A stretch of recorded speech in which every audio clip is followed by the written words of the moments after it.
those things. He farms a lot of kills, guys. Those are kind of like, those are empty calories, those frags. You know, it's not like simple. No, but it's good. I think it's a good thing that the SMGs are effective because the trade-off obviously is that you're going to be it's going to be less viable with range, but at the same time you're going to be able to buy mollies, buy smokes, make sure you have all the nades, and maybe diffuse kit if you're a CT side, right?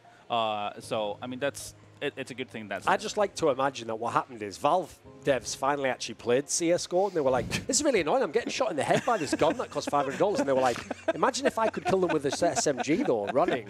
And there you go. Just like that, it was born. Let's show you the prize pool and the format and the teams attending right now. We'll start with the prize pool. It's a $300,000 prize pool. For this particular event, of course, the CAC. You may also know, if you're a Dota fan as well, there's a DAC, and this is effectively the equivalent for Counter-Strike Global Offensive. The Asia Championships are used very, very predominantly out here, and we're very thrilled. Actually, I was saying to Natu just before, it's great to have another CSGO tournament out in China. We don't get that many after all. So $300,000 for the prize pool. Format-wise, it's GSL format in the group stages, gents, but only playing 4 games. Best of 3s, though. Best of 3s. That's the key, isn't it? All the way, best of 3s. Yeah. Part of the package with DAC as well is it's always best of 3s and it's always a proper tournament. Yeah. I've gone back and forth. I don't know where you guys stand on this with Swiss system and GSL.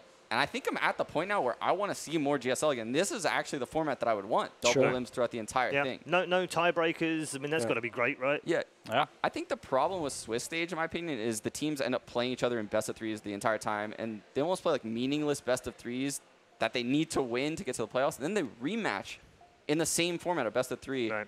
And you see a lot of parity at that point. To me, the thing is, I want there to be like a mix of both. Like if there's one of every tournament's just one format, that'll make it boring in itself. Yeah, so as long as it's just, like at the moment, it's just Star Series does the Swiss with the best of 3, so that's fine. That can be their little niche. The one thing to point out in this, though, is unlike a normal GSL group, you basically miss one game. You do. Because when you get to the upper final, if you lose it, you just come second, right? Because the thing is, since 3 teams get out, we don't need to play for a decider. There's no decider.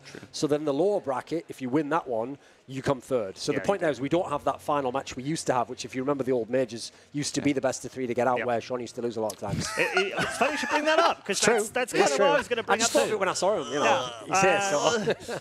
Back to being brutal. It's great. I love working with Zoran. I don't need to be brutal. Sorry, let's get one. Let's take a look at the teams attending as well. There are 8 teams, of course, and as Duncan rightly said, 3 teams in both groups do get out. Second and third will move through to the quarterfinals and play the team, obviously, that finished third. If you're second in your group, you play the third team in the other group, and they'll play each other. And then first teams, if you win the groups, you're already guaranteed a semi-final spot, so that's good news. Out of these 8 teams, Natu, who do you like? Who do I like to win the tournament? I think EnVyUs is good. Really? Wow. Why would he pick that? That's crazy. That's an insane pick. Why did he pick that? Listen, come on. I'm a massive Scream fanboy. I mean, you got to look at Na'Vi, right? That's the team. They come in hot. Also very interesting to see NIP, obviously just coming out of the roster change. And that's going to really throw a massive curveball on the team from a role perspective, all that kind of stuff. So that's a team to watch in this tournament as well. Especially because, remember, he's been on Twitter a lot recently. They've got Pitter back as their coach. If you remember, I remember when Pitter was the coach, right? Because after they hired Natu and they were like, finally, we've got a real coach. Remember that? They said it, not me. They did say that, honestly. If you go back in time, they were like, we've got real coaching now. I was like, you had a guy before. They were like, oh, yeah, my mistake. We're going to get into our first game fairly shortly. Didn't his dog eat his passport or something? He actually did, for real. That's the best thing, isn't it? That's honestly insane. And he made it here, right? Did he? I heard that he's still going to make it here. Maybe his dog came instead. Who knows? It's got a visa, technically. It does. So, it's in him. Dog passports. We're going to move into our first match of the day, which is Na'Vi versus EnVy, as you can see on your screen. Matt Vito's incoming, Duncan. I am going to go ahead and say picking EnVyUs into Na'Vi, pretty bold move, is one of their best maps. So the problem here is EnVyUs guys, obviously, with the brand new lineup, they don't really, it's going to be trainers that decide here, they don't really have a map pool because they've never used this lineup before. In fact, obviously, there's no Happy, so who's the in-game leader? We're speculating maybe Kiyoshima. So unfortunately, they're in a situation where they're probably just going on whatever maps they've just played a little bit and pogged on. And so they've actually ended up on basically 2 of Na'Vi's best maps, Overpass and Inferno, and then Train. It's not exactly Na'Vi's best, but it's pretty solid. It's in the middle, you know. Yeah, I do think Inferno is actually one of the few maps EnVyUs has a chance on here. So the old They Na'Vi, were pretty good on it. Yeah, a few months ago, Na'Vi was super dominant on Inferno. They were the best team in the world. But now, actually, they're probably the best team on the close to the best team in the world on Overpass, and they probably are on Mirage. I think they're like 11-2 in their last 13 since DreamHack To be fair, I Marseille. think Astralis is the best on every map, but Yeah. they're a solid second place, and Astralis isn't here, so who cares, right? So who cares? Exactly. The train third map is a little dicey. Yes. I mean, from an EnVyUs perspective, you think you're desperate at this point in time. Why didn't you just go for something like Dust 2? I'm surprised they didn't, especially because you think it is the French map. That's the one you can pog on, you can play a little bit loose. Then again, though, maybe they've got some prepared. Maybe that's the plan, right? Do it well, mate.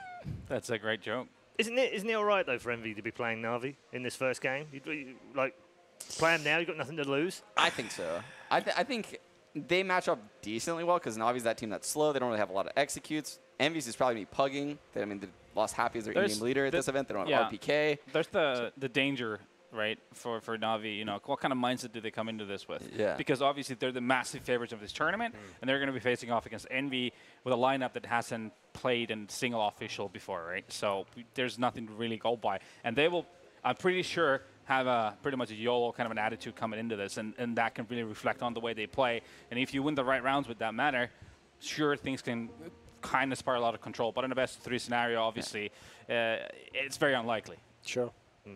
Yeah. I mean, technically, if you want to bring a ray of hope out, at the last Star Series, the one that Na'Vi actually won, they did lose the opening series to Tai Lu, who had a stand-in. So it was also a similar scenario. And in fact, Tai Lu did just play a super pug style. They just basically did a lot of fast, like, spring attacks onto the site. They didn't do, like, loads of utility and slow build-up. So it worked purely because they were able to frag out. That's the problem, though. They had, like, Bentet, and they had a few good players on that team. So the downside for the EnVyUs team is it's not like they've just got a stand-in. They've basically got a lineup that's never existed before. So the big concern there is I feel like you have to do what Natu says, just play a very freestyle approach. If you try and do real strats, like a good in-game leader is going to pick you apart. Yeah. I mean, hold on. Did you say they've never, this lineup has, I'm never sure, played together, like, no. surely, they're all French, right?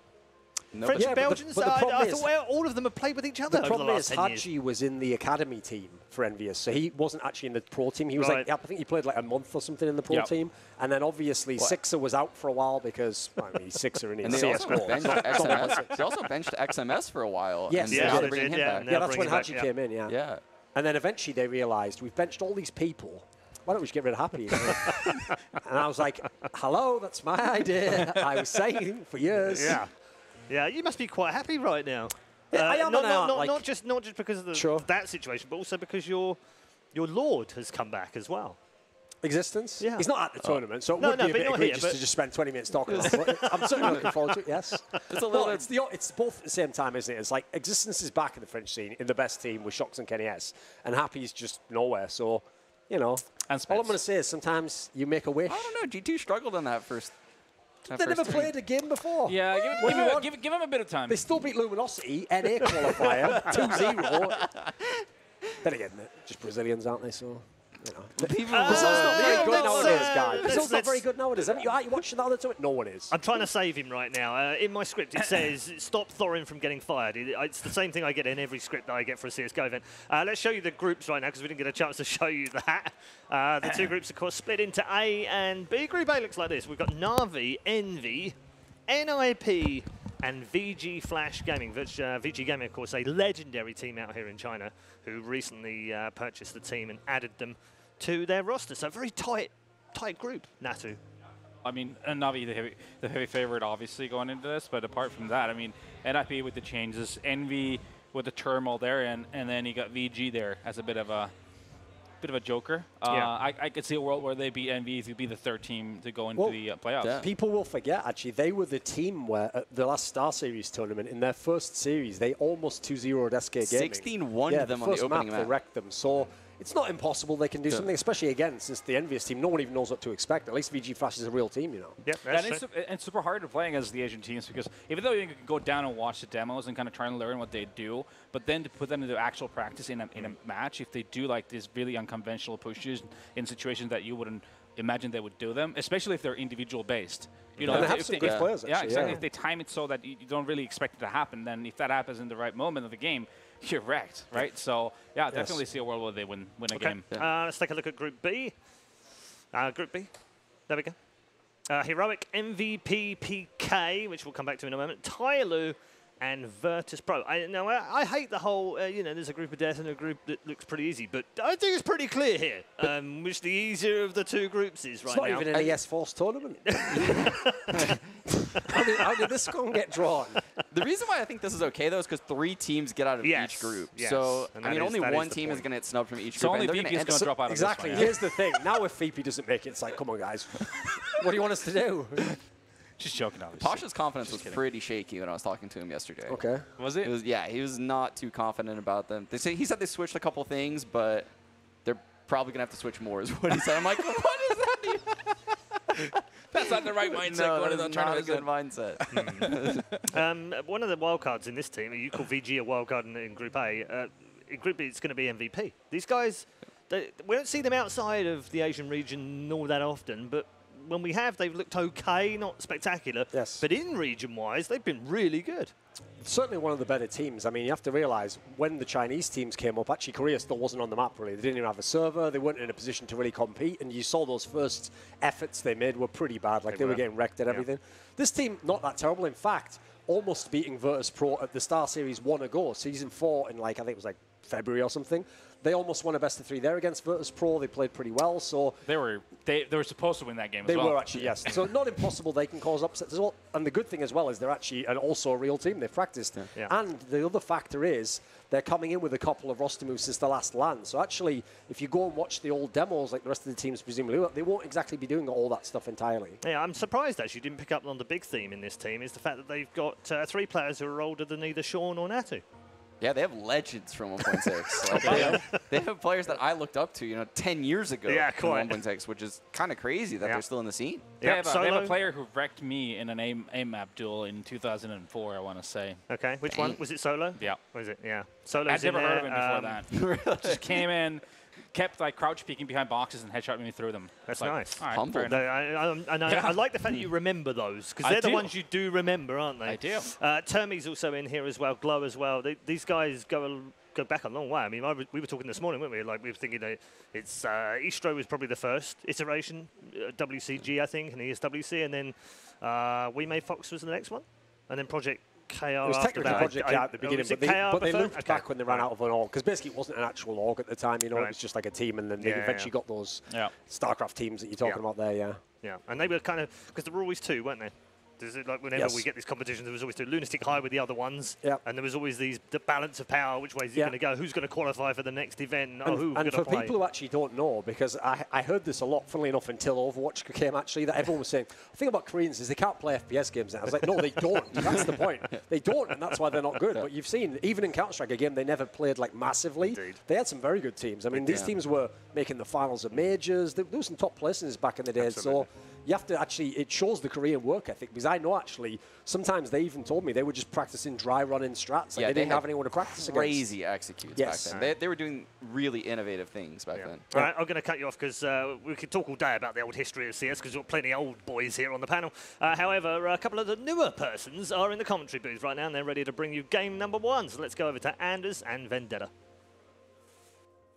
Yes, thank you very much indeed, Paul. And we should be ready to get into the game fairly soon. A best of 3 to start off the day with. A lot of them, in fact, coming out today.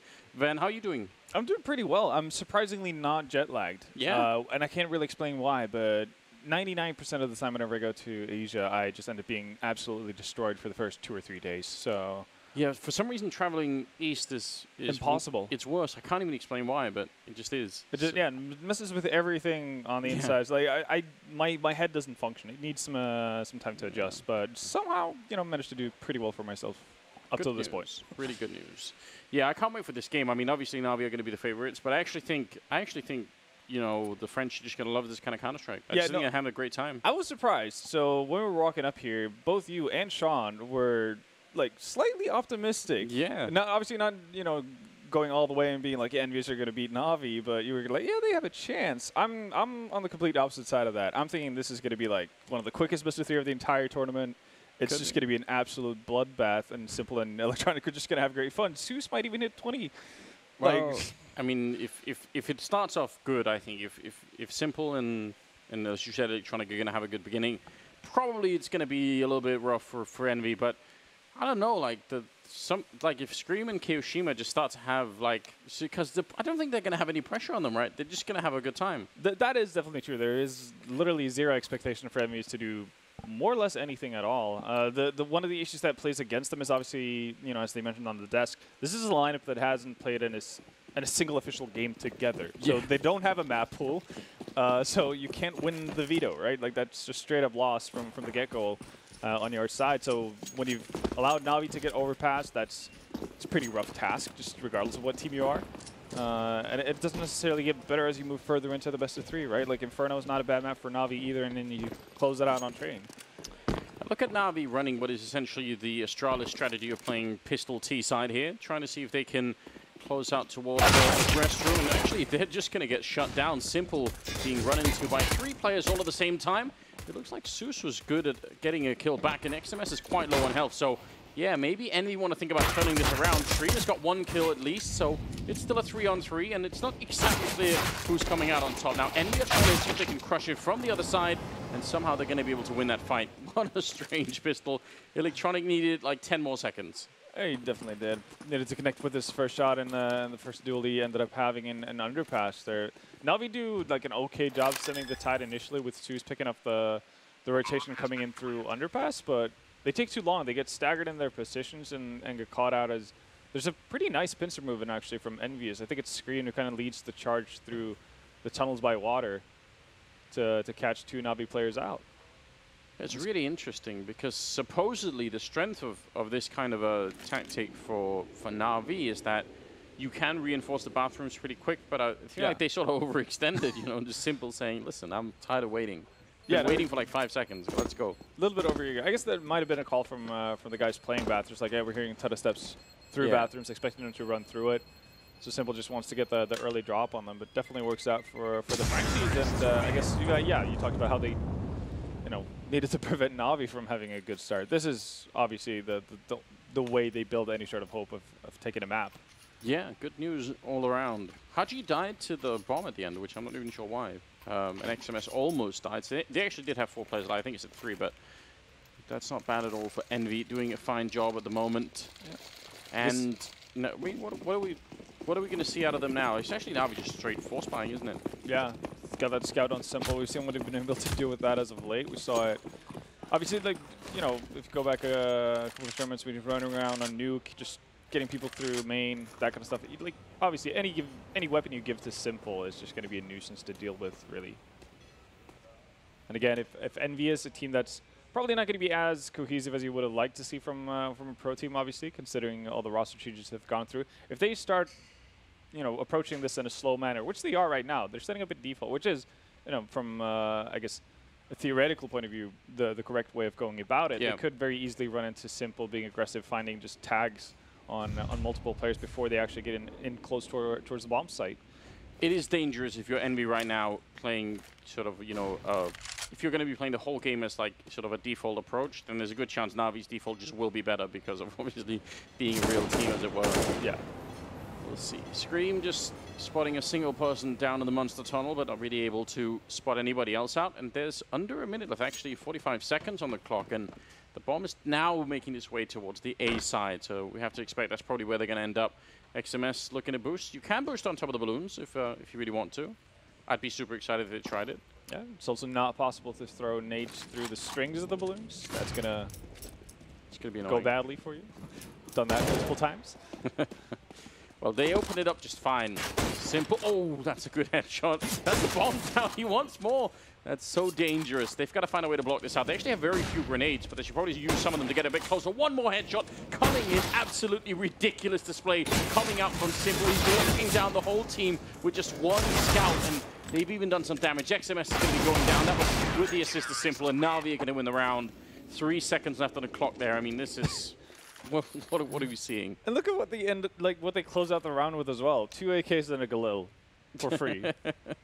It's so beneficial, isn't it? And if you set up correctly, like they approach it the right way, going up against well, what they assume is an anti-eco. You know, even if it's just DZs or pistols and armor, you still want to have that approach, not to get rushed down immediately right off the bat of it. And I actually like the fact that they don't have what you see a lot of teams do, which is have this solo player towards B who initially just holds off Monster and so on, but eventually goes aggressive, tries to push up short, gets picked off, and all of a sudden you're in an awkward position where you're forced to go towards the A-bomb site. At least they're giving themselves the options of doing or executing towards multiple bomb sites. It's just the approach up long takes a bit too much time, and then obviously you have to go through simple. We talked about it. Like if you give him enough time to work with, then he's going to destroy you, and that you see that immediately. Finds the first headshot, I think, onto Sixer at long, and again, they're just getting funneled towards him, and Simple's going to take advantage of that every single time. It's so scary as well because you can actually tell that he's aiming for the headshot. Like, he's very deliberately doing it. It's not just sort of like, because people sometimes, like, Simple will sometimes do this with the AWP where he's just sort of like doing raw flicks. But with the Scout, you can tell that he was like really making sure. He doesn't have to with the op, right? Like, no, he's like, he's going to die anyway as long as I connect. But, you know, need to be a little bit more precise. It's actually kind of funny when you look back at, like, ECS, right? The tournament they had the stat comparison between Guardian and Device, and both of them were at like 4 and 7% headshot ratio. I feel like if you do the same with Simple, even if you just mains with the op for the better part of a game, it's still going to be up there like 30+%, which is insane considering you have an op. Yeah, he's kind of almost ended up, I think, in a category of his own at this point. It is a little bit scary to think about. The messed up part is like he's turning into a bit of a LeBron James in that sense. Like LeBron James for 15 years have just been delivering insane statistics to the point where it shouldn't be possible for a human to have that kind of consistency. And Simple's doing that with CS to the point where if he gets 35 kills and Na'Vi wins 16-14, you're like, well, yeah, this is how it's supposed to turn out. Like, that's just how it works. Simple is supposed to get 35 frags. Yeah, it's crazy, isn't it? I mean, he obviously still has a long career ahead of him, but he even just seems to be like so young.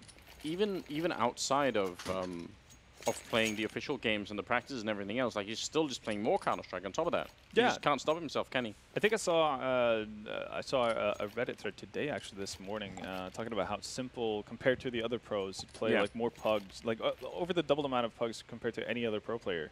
And I guess I could believe it. And I think there's something to be said about having your star player, like clear-cut by far your best player, most skilled player on the team, actually being the hardest worker as well. That does a lot for a team. Not necessarily. The obvious benefit is the fact that he's going to be a lot better, which is going to be helpful for your team. But it's also going to be motivational for the other guys to see someone who's already so talented and at the top of everything. Exactly, yeah. So we do have a technical timeout that we're just working through, and hopefully that'll be sorted out any second now. Good to have those early on in the game. You know, this is kind of a natural pause anyway. Ooh, so a little, not sure. No, Simple bought that on his own. No, he actually got dropped it. Someone on Na'Vi is using an M4A1. Oh, yeah, you're right. And they touched on it briefly during the desk. Obviously, there's been a patch which it's been a bit of an update to the M4A1. No change in rate of fire, which I would have liked to see. They just added another couple or one more clip to it or magazine. Yeah. And that's about it. I don't think I kind of agree with Sean on that sentiment. I don't think that's going to be like a massive wave of change that's going to be caused by it. I think we're still going to see people rock the good old M4A4.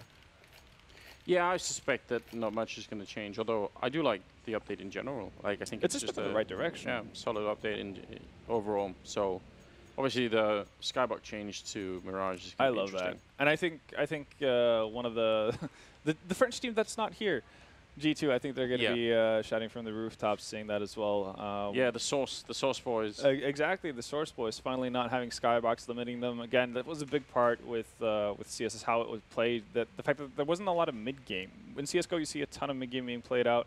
You have your initial setups, you have your initial smokes going out, and then, again, you have to adapt on the fly much more, which has not necessarily been as good of an in-game leader existence is, and has been, then that's not necessarily been his biggest strength. Yeah. So for them to have that opportunity on a map like Mirage to actually just do extremely rapid execution and that kind of stuff because of the open skyboxes gives you so many more tactical opportunities, which I think is going to benefit G2 an absolute ton. It's going to be really cool to see what other teams can do with it as well, obviously, because they're going to have the same opportunities at hand. But yeah, I think G2 would be the kind of team to just really hunker down and nail that to perfection, because that was their trademark for so many years. Yeah, I'm kind of looking forward to it. I mean, you had some worries, though. You had some restrictions about skyboxes being completely removed. I'm all for it, but I know you had you see some drawbacks. It depends on what the map is, I think. Like, I still can't see a reasonable way in which you could remove the skybox over the B bomb side on Dust 2. Like, to me, it would just be chaos. But I could be wrong. If you reverse the doors, all good. Yeah, Green light. Okay, if you listen, we should reverse those doors anyway. Yeah, I'm 100% 100%. for that. So maybe that would be the first step in the right direction. Listen, I would even be up for trying it. Like, I don't know. I don't claim to know that it would be bad. I just have some initial concerns. But sure, I mean, there are.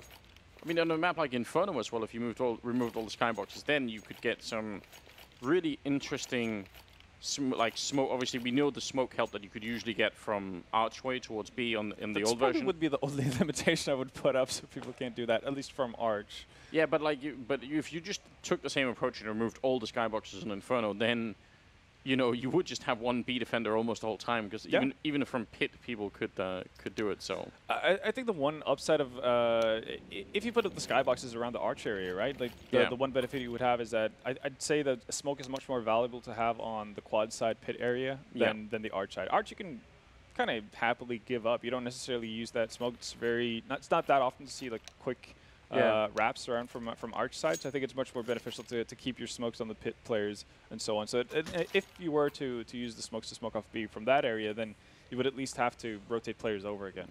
Now this map, on the other hand, which is about to go live again, has never really had any like big skybox restrictions, which is I think been one of the fun parts of it from the beginning, and I think a part that hasn't even evolved, you know, to the full extent of it. Like, we haven't even seen all the stuff that people could do with grenades on this map. But yeah, people got very content with first off, you know, finding the smokes that smoked off Monster early, banking it off the railways, like that kind of stuff. But yeah, no, people seem to find their comfort zone and not really continue experimenting.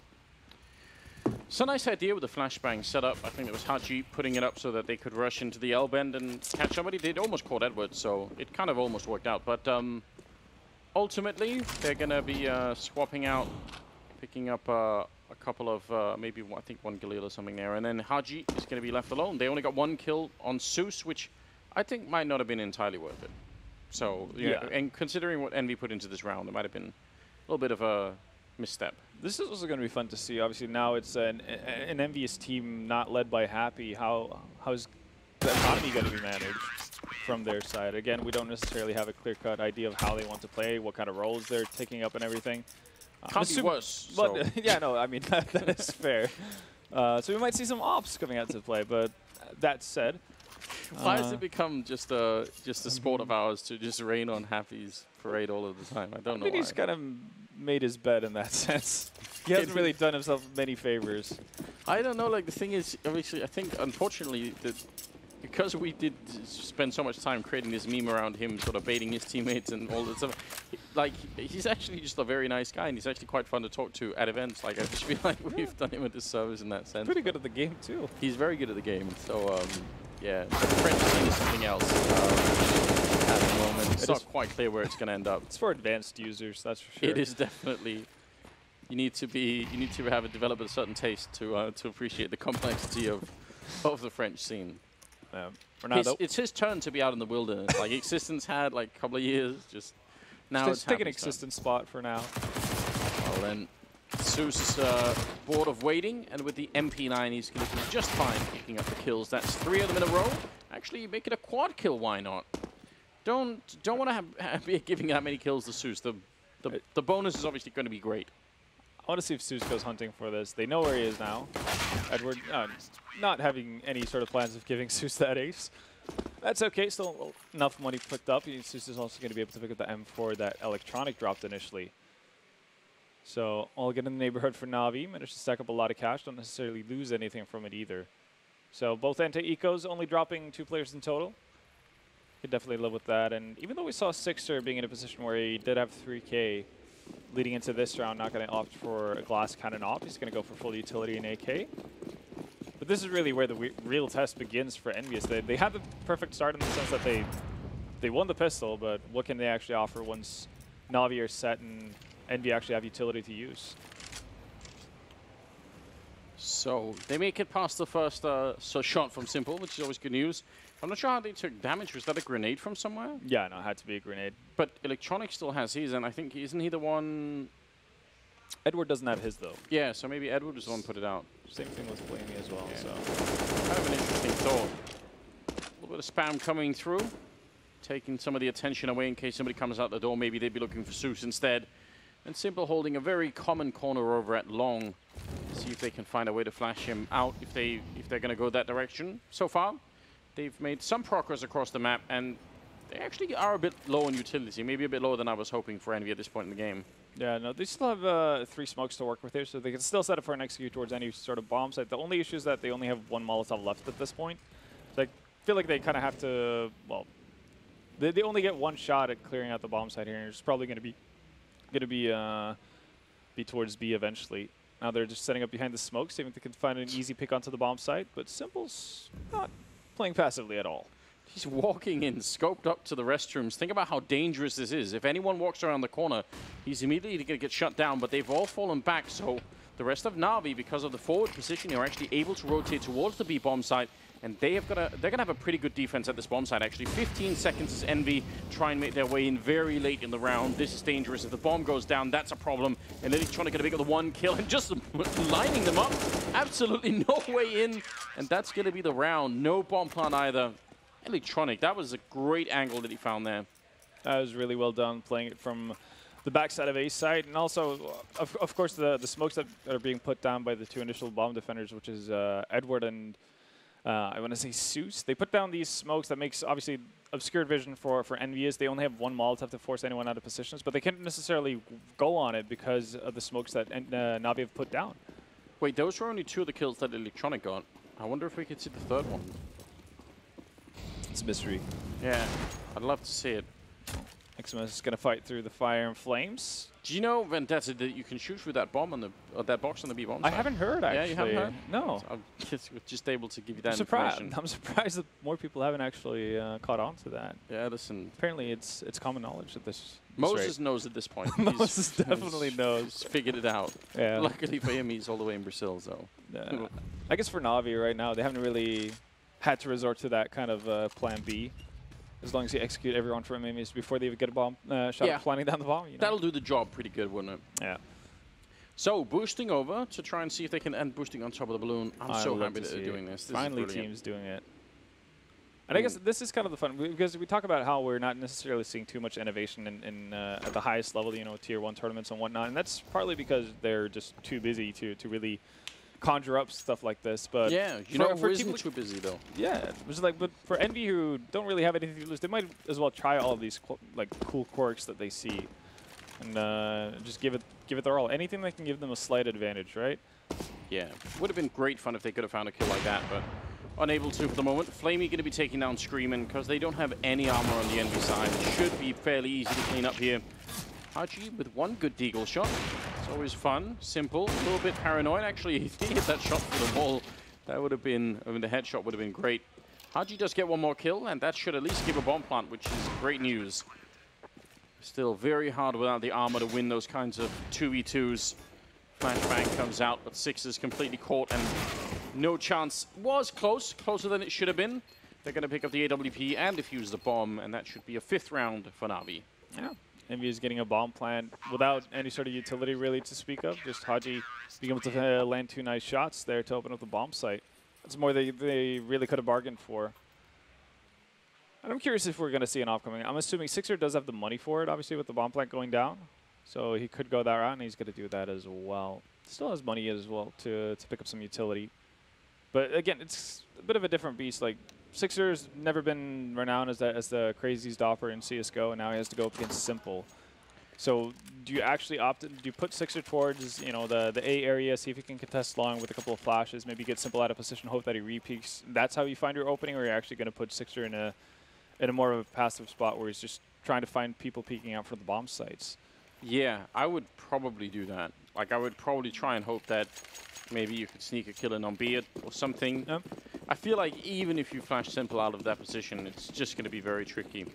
I don't know. It's kind of a shame. Like, I feel like I have seen good AWPing out of Sixer in this game, but not consistently good. You know. Yeah, that's the issue, right? You see it every now and again, and Simple has definitely opted to be more of a mobile operator in this game. We've already seen him move around towards A areas, restrooms, and long, and now he's over towards B. So always going to keep EnVyUs guessing, even if they, like, you've seen a trend actually amongst like a lot of the top teams when they play versus Na'Vi to focus heavily on whatever bomb site Suze is sitting on. Yeah. And again, if Na'Vi are going to rotate, you know, over players. Now you can see Zeus playing the A bomb side. If they're going to keep opponents guessing as to where they're going to find Simple, because that's the one player you don't want to run into, then that could be a bit of an issue. Scream has been given a lot of real estate, though, here, sneaking out a monster. So much rear. There's no way they're going to guess that he's here. You can actually tell that that flashbang was sort of a little bit different, and yeah, they have no idea. He should be able to crack it wide open. Simple. Going to be shot in the back of the head. That's a big opening kill, and now the question is, can they turn it around quick enough? Get that bomb down. Flamey waiting on the one side, and Edward's going to be able to pick up sixes, so a bit of a shame, because now they've actually got stuck on this ramp for no good reason. I feel like that should have been the opening kill they needed. Not checking the corner is going to be Kyoshima, and it all just falls apart in spite of a perfect opening. Scream trying his best, though, on Zeus to close the gap at least. 2-3 situation. No bomb planted, though, and that's really the big issue. Oh, not bad at all for Scream. At least we'll pick up one more kill. He's currently got the triple, looking for the ace to try and end it, but he is stuck in between them, and in only 10 seconds, he somehow gets the one on Edward, and Electronic's going to take him down in the last couple of seconds. That was a lot of work that Scream had to do. It's a heroic effort, but amounts to nothing at all, really. And a bit of a curious decision from EnVyUs as well, considering how they actually opted to spread out their team. You see Scream obviously getting so far into Monster to find the easy pick on Simple, but the fact that Sixer's the aggressor towards the L-bend and water there as a sole op doesn't really make a whole lot of sense. Obviously, you would like to utilize the range of the op there. Maybe you can hold off anyone rotating in towards higher if you don't have a smoke down for it, and then actually have 2 rifles going through short. Much bigger chance of actually being able to deal with Edward in a more efficient manner. And he even gets the rotation from Haji through underground as well. This round is going to start off just a bit better as XMS is able to pick off Simple. Not bad at all. Just finding him early on.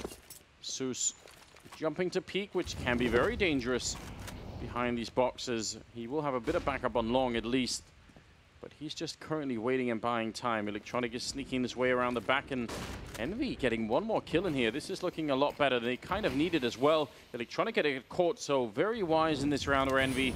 And Zeus trying to play aggressively. I mean, he has to do something at this point. He's going to pick up one kill, but he's not expecting the second. I don't think there's any reason why he should have. So, great round for Envy, and kind of anticipating some of the aggression out of Na'Vi. Yeah, Flaming getting a little bit careless, getting into duel with Scream outside of B. Again, that keeps Edward stuck on the bomb side. He has to wait for Scream to actually make his move. They've shown that they can definitely swing around if Scream finds an opening towards that B bomb side. So you can't necessarily leave it altogether, even if Zeus has found a fair bit of information towards A as well.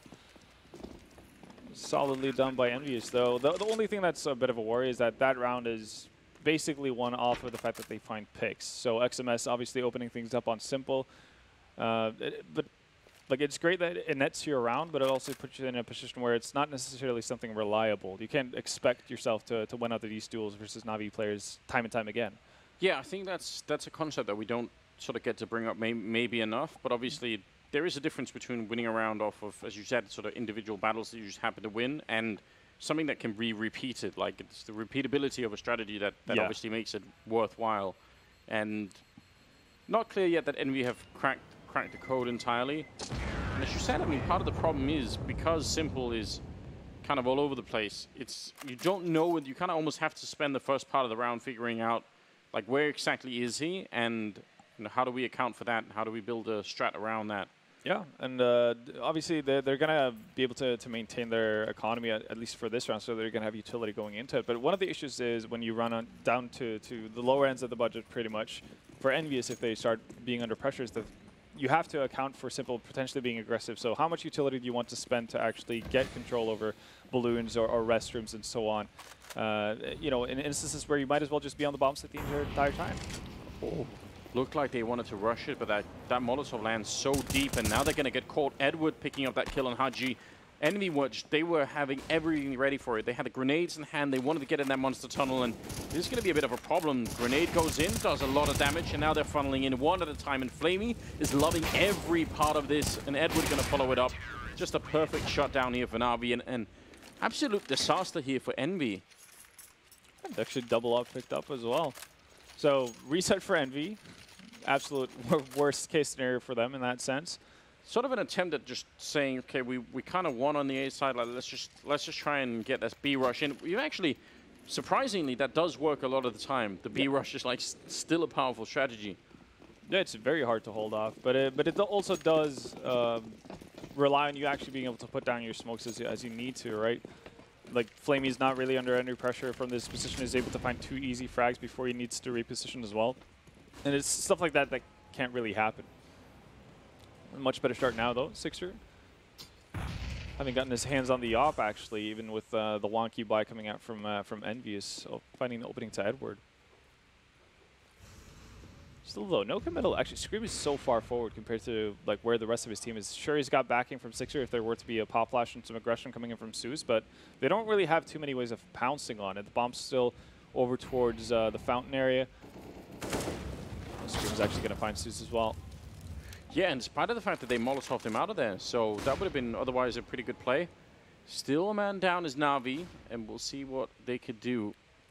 They're really spread quite far across the map here, EnVy. Like, they're in no way grouped up at the moment. Yeah, last time we saw them have a split like this, they ended up towards the B bomb site, but they did have the bomb over towards Monster at that point, so see what they end to do. But they don't really have too much utility. Keo is predominantly the player with any sort of way of clearing out angles or actually making life hard for Na'Vi. Flamey might have a clear shot. Indeed, XMS is going to be going down, and now they've made it way past the box. Can he actually get anything more done? A quick improvised boost coming out, and it's simple. Can hit that shot every single time. 20 seconds now, and somehow Na'Vi back in the lead in this round, and the bomb is dropped. They need to go and pick it up and put it down really quickly. And finally, Kiyoshima somehow finding 2 kills. Did they line up in front of him? They must have. Yeah, that's a bit of a mistake from Flamey's end there. Simple obviously had the angle. Well, it's going to put Electronic in a bit of a iffy situation. He does have a diffuse kit, doesn't have any nades though to close the gap, so he's going to come down to aim and positioning really, and he's actually going to opt to save the op. Yeah. Talk about it, even though EnVyUs did get reset, it's not like Na'Vi's economy is all that great either at this point. No, they've been close a couple of times. It seemed like a weird situation for Na'Vi to find themselves in, because they went for that peak. I mean, one thing is lining up, but they sort of went for that fight without the bomb even being down. You know, they could have just probably waited a little bit longer. Yeah. So that's probably something they should have registered as well. The fact that they have killed someone to allow for the bomb to get dropped in that kind of position, right? So if you tell your team at that point, like that should be a pretty big tell from Simple. He sees like he's the one dropping the bomb, so there's no real reason for you to actually have to do anything before you actually hear the bomb plant sound. You're up one man. You can just play it off the time, but it might be them showing a bit of hubris in that sense, getting a bit overconfident. Yeah, it's really, I mean, maybe you can't blame them because they've been looking in control of this game in a way that EnVy just haven't even got close to at the moment. But 7-3s, you know, that's a scoreline that could be saved if you're EnVy. Like, you can get back and do something with this. Yeah, cause especially considering this is this could potentially be the last buy that Na'Vi have for some time. They're just going to invest fully into it. You're going to see Simple with that saved op in his hands. Flamey being able to go to an M4, but USP in the hand. That's probably going to be the M4 on the ground there for Edward. But UMP on Zeus. And again, their utility is like slowly waning down again. So EnVyUs should be aware of the economic situation that EnVyUs find themselves in. And be able to starve them out a little bit at least. And they've been playing fairly slow, I guess, leading up to this point in most of their buy rounds outside of the 1A push really quickly and the failed B rush. Oh, Edward almost catching Scream. That's not at all bad. Grenade comes in a little bit late, but still, Scream has been playing pretty aggressively, so nice to get him down low that early. Electronic hearing the flashbang, turning around. That's the bomb down, and I think Simple was there, but he actually fell back just in the wrong point, so a little bit of a shame and a good return for Sixer. Still, might not exactly be great. Scream is waiting for it, and Zeus is going to be going down. So in spite of being low in the beginning, that's a huge kill for Scream. That's very big, and Na'Vi have consistently been getting picked off whenever they wanted to go aggressively and actually peek towards Monster here so far. So that is a bit of a issue they have to address. And they've been actually very aggressive on the B side just in total. You see Edward constantly poking and prodding over towards water. And EnVyUs dealing pretty well, all things considered. Would have been fun to have seen what that long setup for Na'Vi would have looked like if Simple had stayed there. Yeah. Because otherwise Electronic did a fine enough job. I mean, probably means that Electronic stays alive. Yeah. And if not that, then Sixer's going to have to use the one bullet he has to take out Electronic. Again, allows for time to Simple to get into position and actually hold the angle. And I don't think Sixer wins that battle. Probably not. Flashbang does catch Edward, 15 seconds, which is a little bit worrisome. They need these kills pretty quickly, and Edward staying alive somehow to get that one. Scream will do it again with a headshot, and they're going to be taking him down right afterwards. 7 seconds here, and Sixer just has to hold the bomb down. Flamey coming in from the restrooms, and this could get really interesting. Flamey has got no grenades picked up right now. He'd love just one to limit the options for Sixer, but this is going to be a little bit tricky to try and find him. And Sixer peeking up at the right time. Edwards sees it. He actually gets the headshot, but it's not enough for the kill. And that will be Envy winning the round. Great job on Sixer. Very well done. A bit confused as to why Flamey wants to drop the smoke there outside of restroom.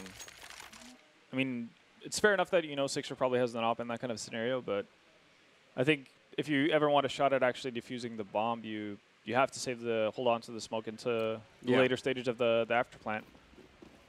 Nonetheless, though, that does mean that Envy get into a prime position. It's going to be eco time, or well, nice force buy time for Na'Vi, and they do have a scout. We've seen what that's been capable of doing in the hands of Simple, but And the MP7 on Flamey, which has been reduced in price. Chris J fans rejoice. Yeah, I feel like he was already good enough with it. I think they've done him a big service. Definitely have. Mousesport's going to be happy about that.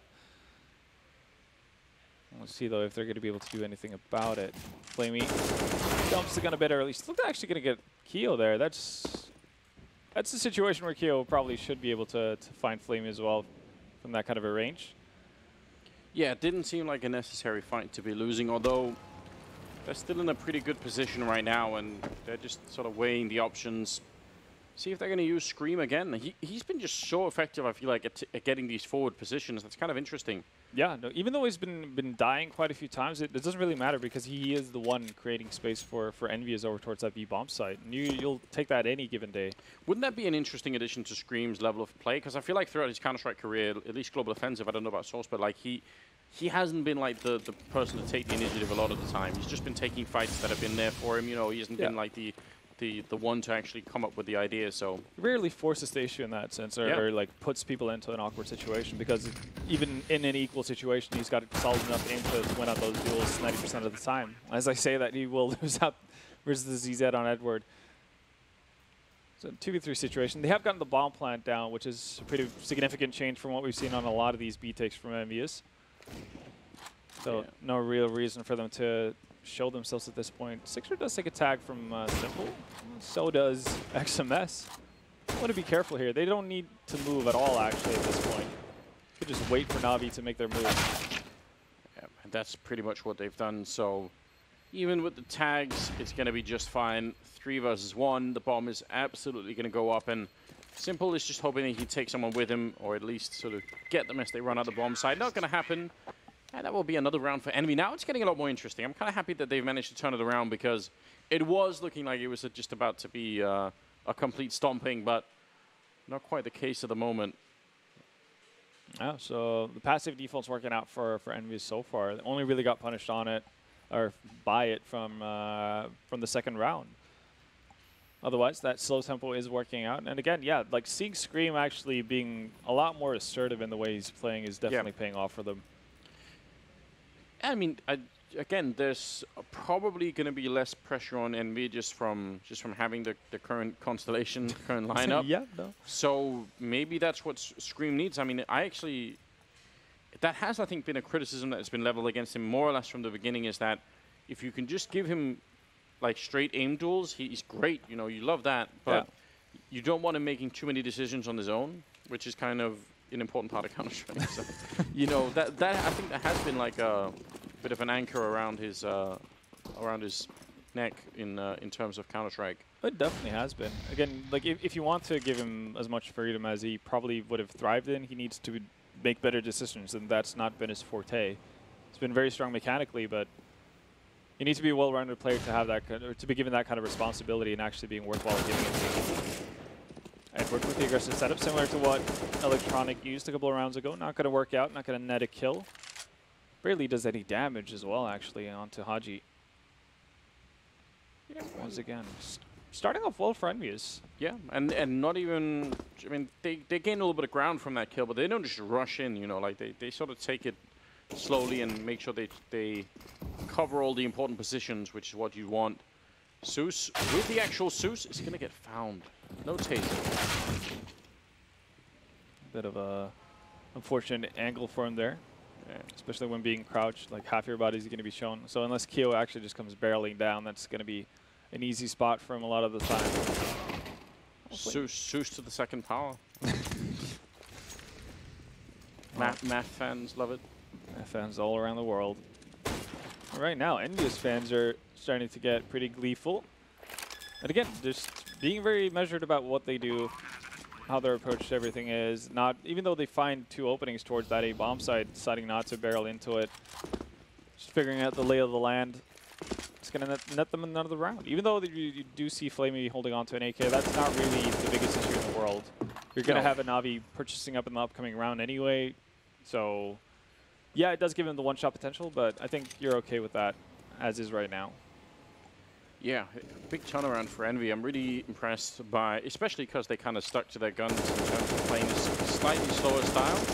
Yeah. And I mean, even though Simple's been hitting some decent shots, he hasn't taken over the game in the way that we sort of sometimes seen. Yeah, no. So if you're Envy, that's mission accomplished right there. To be fair, like Simple did most of the work he's done all game in the second round, finding 2 kills and tagging up a third player to kind of swing things around back in the favor of Na'Vi. Outside of that, he's been rather quiet. And he's had the multiple times as well, so he's had the opportunities to do a lot for them, but we haven't really seen, like, we've seen some aggression towards the A bomb side, but it hasn't been Simple necessarily just hounding players down. Like, you've seen him take the initial shots towards stairs, then fall back, not really do anything more with it. It's been more down to Electronic actually pushing aggressively on A, so maybe we're going to see a change to that, but quick pace now from EnVyUs. Oh, they're actually going to go through the molly as well. Yeah, they do smoke it off just in the last second, but the grenade is still really powerful, and Envy again trying for this B-rush. It really can serve as sort of a knockout blow if you get it right, but they haven't managed to do that yet, and they're going to get shut down one more time. So that's sort of 2 rounds now that they've more or less, flushed down the toilet. But yeah, gifted is, I guess, a better word for it. Yeah. And I mean, you can always argue for the fact that it's nice to change things up within your game. I mean, you'd assume a team of Navi's caliber would eventually be able to deal with, I guess, the more of a default set coming out from EnVyUs time and time again. And we've seen them opt to do different things, but the problem is, what I think EnVyUs should take into account is the fact that, well, whenever we've seen them go aggressive on B, they haven't really gotten a lot for it. They've lost most of the duels versus Scream. They've been able to deal with that pretty well on the side of EnVyUs. And even the A aggression hasn't necessarily been that stellar, so sure, they might know and be aware of what you're doing, but they're not really dealing with it in a great manner. See if now we can find that 9th round here in the last of the half. Edward's been playing very well, so is Flamey, although he's going to be looking just the wrong way, which is seems a bit careless. He knew the hole was in the door, just wasn't ready for it. He was doing a ton of damage this round. 1 kill already, tagging Zeus down to 70 HP. Simple once again, not connecting with his opulent. So, again, like for me, one of the issues or one of the I guess worries I had about EnVyUs is like how they're actually going to get map control and how they're going to, how much utility they're going to spend to actually do so. Yeah. Even though they've run low, they've been able to hold on to the essentials, I guess, in most of the rounds before they actually execute towards the bomb side. This would probably be the first round where I'd say they don't really have too much to work with. They have a Molotov on XMS, which goes out there. And now they only have a smoke to take the entire A bomb site. So this is a bit of an issue. Yeah, a lot can end badly for this. I mean, especially because the bomb is down at B, so you're going to need quite a few smokes, ideally, to block off all the relevant positions. See if they're going to be able to manage without 19 seconds on the clock here for the 15th round, and they started to make their way. And unfortunately, that is devastating. The bomb now down in the Monster Tunnel with 10 seconds. They can't even make it around the corner. Zeus is going to be shutting it down with a triple kill, and that will be 9-6 in favor of Na'Vi. So I don't know. I'd say good job, Envy, overall. I think that this is a better result than I was expecting. Oh, much better. Like once we saw them getting reset on after Pistol, I assumed that this would be one of the halves that end up in like a 13-2, 12-3 kind of ordeal. Everything's seemingly going well for Na'Vi. They didn't even need Simple to do anything more than after the scout round. Edward was playing really well, getting a lot of frags over towards that B-bomb side, being very aggressive towards water and actually finding picks initially. But yeah, EnVyUs being able to slow the pace down a little bit for themselves and gain control. The coolest thing is the fact that they haven't really seemed necessarily clueless. That's a lot of issues that teams run into, especially when they're not well practiced. The fact that when you get into these mid-game situations, you don't really know what to do with yourself. That wasn't really an issue for EnVyUs. Oh, that's beautiful from Haji, and one more headshot coming in. He's happy to take this fight all day. Six are helping out, but this is just a complete shutdown. Na'Vi with Flamey and Zeus left, and it's actually Scream stealing that kill away. I feel like Haji should be given a bit more time in the spotlight here, because that was a beautiful opening from him. Gets the triple at the end, but that was a great job. Definitely so. Finding the most important player right off the bat to start off the round, stems the push as well. I guess might be a little bit greedy when he goes back for a third there. I mean, could be very happy with the 2 frags he found here, fall back on the site, but again, just feeling it, isn't he? Yeah, doesn't get punished for it either. So, job well done from EnVyUs. And now, once again, remains the fact that they need to hold on to this anti-eco, and actually, no investment from Na'Vi. Didn't get a bomb plant down. So, oftentimes when you see people now, okay, they're gonna just be late to investing.